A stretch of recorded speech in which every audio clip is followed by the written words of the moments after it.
Professor lumbo পরের দিন সকালে ছাত্রদের লেকচার দেন। সবার চোখ তার দিকে স্থির থাকে, কারণ সবাই জানতে চায় কে সেই ব্যক্তি যে এত কঠিন প্রশ্ন সমাধান করেছে। কিন্তু ক্লাসে কেউ এর উত্তর দেয় না।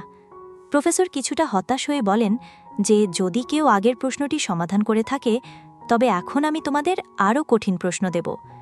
তিনি বলেন যে এটি সেই সমস্যা যার উপর তিনি এবং তার সহকর্মীরা গত 2 বছর ধরে কাজ করছেন, এবং এখন সেই প্রশ্নটি বোর্ডে লেখা আছে।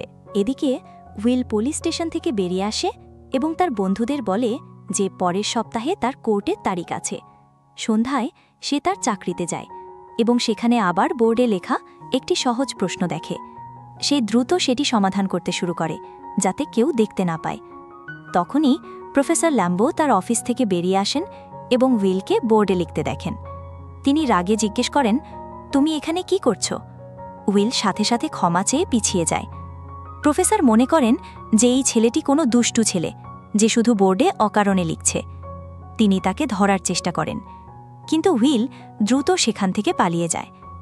যখন প্রফেসর আবার বোর্ড দেখেন, তখন তিনি বুঝতে পারেন যে সেখানে সঠিক উত্তর লেখা আছে। এটা দেখে তিনি হতবাক হয়ে যান।